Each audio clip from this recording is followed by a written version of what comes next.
उपसंहार बड़ा ग रघु का दिग्विजय। महाराज रघु बड़े प्रतापी राजा थे। उन्हीं से रघुवंश चला। उनके दिग्विजय का विवरण रघुवंश के चौथे सर्ग में दिया हुआ है। हम उसके पद्यात्मक अनुवाद में मुख्य अंश उद्धृत करते हैं। रघुवंश भाषा लाला सीताराम कृत सर्ग 4। पूर्व देश जीतत नृपवीरा, पहुँच्यो महासिंधु के तीरा।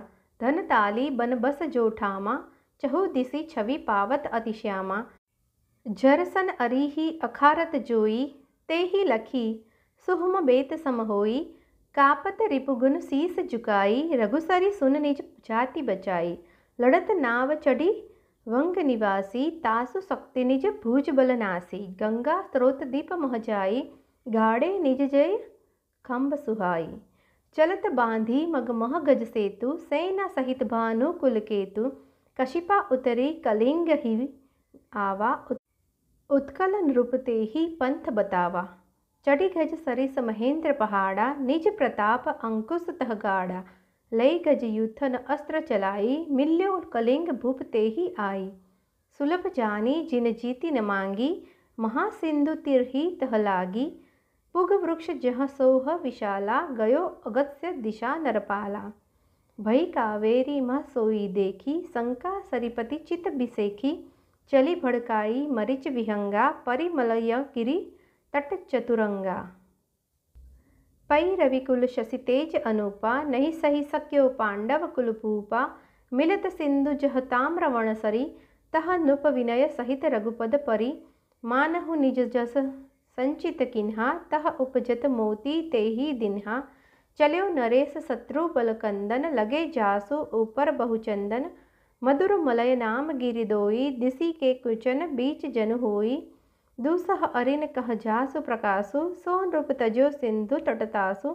मही नितंब समवस्त्र बिहाए, सोई गिरि सह्य निकट चली आए। पश्चिम दिशि नृप जीतन काजा, चलत अवध नृप सहित समाजा। परस राम बस सिंधु हटावा, लाग्यो मनहु गिरि तट फिरि आवा। नीर की ताही केरलपुर नारी, भूषण दिए त्रास बस डारी। चली मुरला सरी मारुत संगा, परिमुरी दल जीरन के अंगा। मांगे रहन हेत कछुठामा, महासिंधु सन पायो रामा। अपरांतक नृप मिस सोई सागर, अवध नरेश रघुही दिन होकर। करी गज दसन छिद्र जय चिन्हा, निज भय भक्ख त्रिकुट ही किन्हा।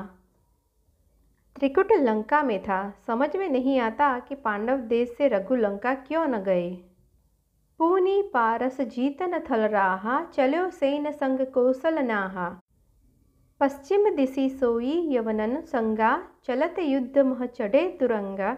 विपुल धुरी सुनि धनु टंकारा, तासु घोर रन लोक विचारा। तासु वीर तह मालन मारी, दाढ़ी लसत शीस मही डारी।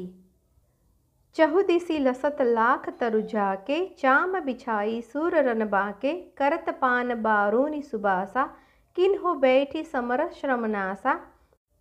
तजी दक्षिण सोई भानु समाना, देसी कुबेर कह किन पयाना। तह संहारी हुन कुलबीरा, बल दिखाई निज रघुरन धीरा।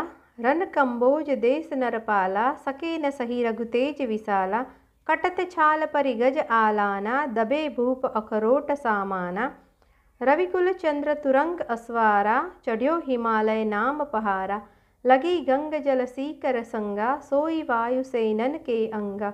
बैठी सुमेरु चाहते ही ठामा, रघुदल वीर लह्यो विश्रामा। जो जंजीर सन नृप दलवारन, बांधे देवदारु तरुडारन।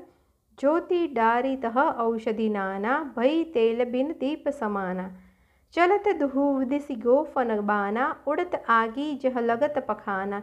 घोर युद्ध गिरिबासिन साथा, यही विधि किन्ही भानु कुलनाथा। निज बानन उत्सव संकेतन, करी इम मंद भानु कुल केतन। झाकी जर पौलस्त्य हिलाई, नृप सन जनु सोई अचल डेराई। निज जस अचल राज तह धारी, सोई गिरी सन निज सेन उतारी।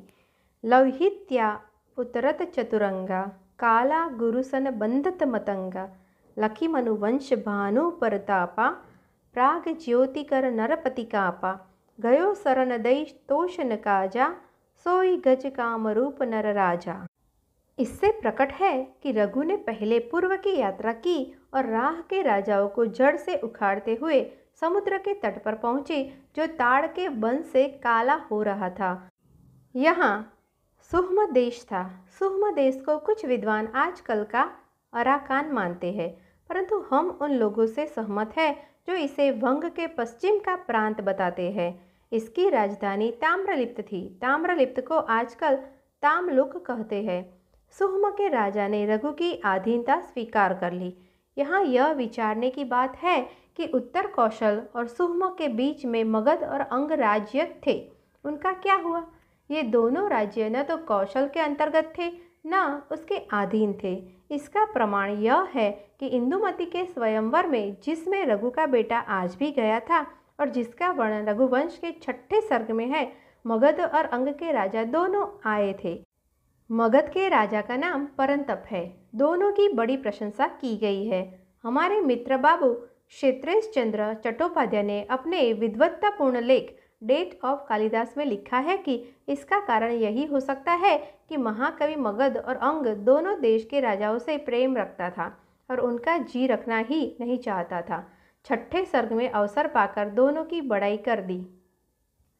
सुह्म से आगे चलकर बंगालियों से रघु की मुठभेड़ हुई। ये लोग नाव पर चढ़कर लड़ते थे। रघु ने इनकी शक्ति नष्ट कर दी। महाकवि जिन शब्दों में वंग निवासियों की हार का वर्णन करता है, वह आजकल के कुछ बंगाली विद्वानों के इस कथन का खंडन करता है कि बंगाल कालिदास की जन्मभूमि थी। इस विषय में हमने भी अपने विचार कालिदास की जन्मभूमि और ऋतु संहार शीर्षक लेख में प्रकट किए थे, जो कई वर्ष हुए माधुरी में छपा था। डेट ऑफ कालिदास उसके कई वर्ष पीछे लिखा गया और हमको उसके पढ़ने से बड़ा आनंद हुआ, क्योंकि उसमें भी हमारे ही कथन की पुष्टि है। बंगालियों को जीतकर गंगा स्रोत गंगा सागर के पास एक द्वीप में रघु ने अपना जय स्तंभ गाड़ा। यहाँ से कपिशा आजकल की सुवर्ण रेखा उतरकर रघु कलिंग देश में पहुँचे। कलिंग देश चैतरणी के दक्षिण गोदावरी तक फैला हुआ था।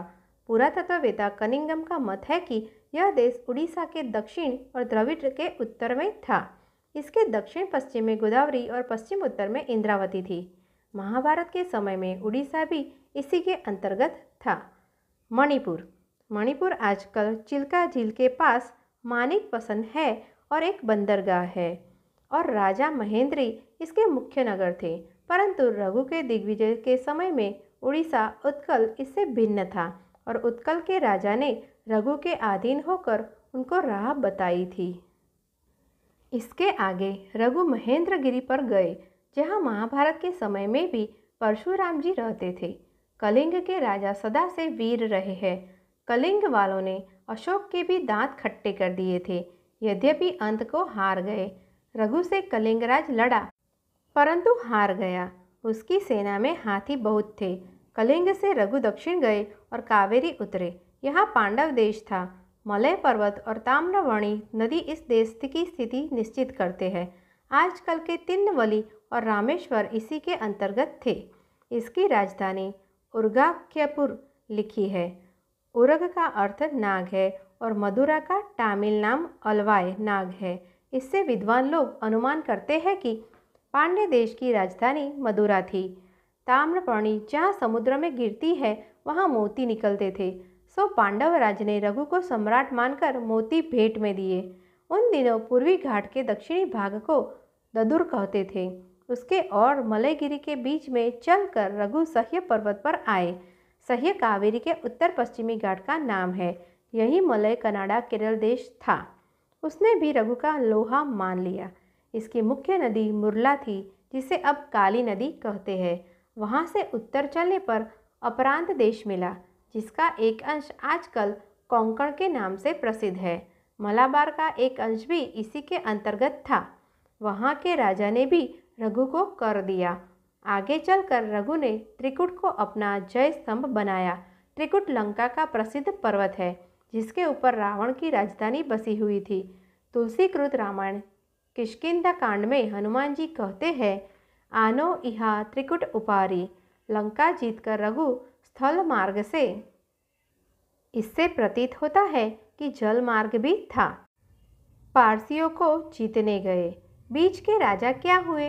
रघुवंश के 6ठे सर्ग में इस प्रांत के विदर्भ के अतिरिक्त जहाँ भोजवंशी राजा राज करते थे और जिस कुल की बेटी इंदुमती रघु के बेटे को ब्याही थी, अवंती मालवा जिसकी राजधानी उज्जैन थी, अनूप मालवा के पश्चिम समुद्र तट तक फैला था, इसे सागरानूप भी कहते थे, और सुरसेन मथुरा के पास का देश भी थे। इनसे छेड़छाड़ न करने का कारण यही हो सकता है कि इनसे मेल था। हम अध्याय 7 में लिख चुके हैं कि उन्हीं दिनों मधु सूरसेन का राजा था और उसके वंशजों ने अनूप देश भी अपने अधीन कर लिया था और मधु ने अपनी बेटी एक इक्ष्वाकु वंशी राजकुमार को ब्याह दी थी। संभव है कि उन दिनों अनूप देश जिसके अंतर्गत भृगुकच्छ आज का भड़ोच भी था, हैहय वंशियों के अधीन रहा हो। पारसी के पारस देश के रहने वाले थे। अध्याय 7 में हमने लिखा है कि सूर्यवंशी राजा सगर ने पहनवों को श्मश्रुधारी बना दिया था। पारसी और पहनवी आजकल भी पर्यायवाची शब्द है। पारस वाले घोड़ों पर चढ़कर लड़ते थे और उनके दाढ़ी भी। संभव है कि इन्हीं यवनों में अश्वकान गोदा चढ़ने वाले भी थे। विद्वानों का मत है कि अफगान शब्द अश्वकान से बिगड़कर बना है। ईरान पारस में अब भी अंगूर बहुत होते हैं और सोराज की अंगूरी शराब प्रसिद्ध है। यही शराब रघु के सैनिकों ने पी थी। यहाँ से रघु कुबेर दिशा अर्थात उत्तर को गए। कुबेर का निवास स्थान कैलाश है। इसी से उत्तर दिशा को कौवेरी दिशा कहते हैं। हिंदुस्तान के नक्शे में कश्मीर के उत्तर हून देश है। हून लोग पोछे बड़े प्रबल हो गए थे। इन्हीं के आक्रमणों से गुप्तों का राज छिन्न भिन्न हो गया था और इन्हीं की राह में काश्मीर देश था, जिसके केसर के खेतों में चलने से घोड़ों के शरीर में भी केसर लग गई। रघु ने हूनों को परास्त किया और काम्बोजों को दबाया। काम्बोज देश वल्ख और गिलगिट घाटी के बीच में था और लद्दाख भी इसी के अंतर्गत था। यहाँ के घोड़े और अखरोट प्रसिद्ध थे। काम्बोज के रहने वाले कुछ तो मुसलमान होकर काबुल में बसे, कुछ भारतवर्ष में आए। यहाँ जो मुसलमान हो गए वे कम्बोह कहलाते हैं और जो हिंदू है वे अपने को कम्बोह या कम्बुज कहते हैं। यहाँ से रघु की सेना हिमालय प्रांत में घुसी और गंगा के किनारे ठहरी। यही कस्तूरी मृग की सुगंध से हवा बसी हुई थी और यही पहाड़ियों, संभवतः गढ़वालियों से लड़ाई हुई जो गोफनों से पत्थर फेंक कर लड़ते थे। उनको जीतकर रघु आगे बढ़े तो उत्सव संकेत पहाड़ी मिले, जिन्हें आपते महाशय जंगली बतलाते हैं। संभव है कि ये नेपाली हो। यहाँ से ऐसा जान पड़ता है कि रघु कैलाश भी गए और लौहित्या ब्रह्मपुत्र उत्तर कर प्रागज्योतिषपुर आए, जहाँ का राजा डर के मारे कांपने लगा। इसके आगे कामरूप देश था। वहाँ के राजा ने हाथी भेंट देकर रघु के पांव पूजे। यही दिग्विजय समाप्त हुआ। रघु का दिग्विजय समुद्रगुप्त के दिग्विजय से मिलाया जाता है और इससे यह सिद्ध करने का प्रयत्न किया जाता है कि कालिदास समुद्रगुप्त के दरबार के कवि न थे और न उनके समकालीन थे। समुद्रगुप्त की प्रशस्ति जिसमें उनका दिग्विजय लिखा है, हरिशेन की रची है और इलाहाबाद के किले के भीतर अशोक की लाट पर अशोक की धर्मलिपियों के नीचे खुदी है। हमने कई बरस हुए इसकी छाप का फोटोग्राफ लेकर सरस्वती में छपवाया था। इसकी पूरी जांच करने से यह लेख बहुत बढ़ जाएगा। इसके विषय में इतना ही कहना है कि समुद्रगुप्त के दिग्विजय का वर्णन रघु के दिग्विजय की भांति क्रमबद्ध नहीं है। दूसरी बात यह है कि भारत के सम्राट सब दिग्विजय किया करते थे। संभव है कि रघु का दिग्विजय महाकवि के आश्रयदाता चंद्रगुप्त विक्रमादित्य का दिग्विजय हो। महाकवि उनके साथ था। इसी से जिस जिस देश में विजयी सेना गई वहाँ वहाँ की विशिष्ट बातें लिख दी।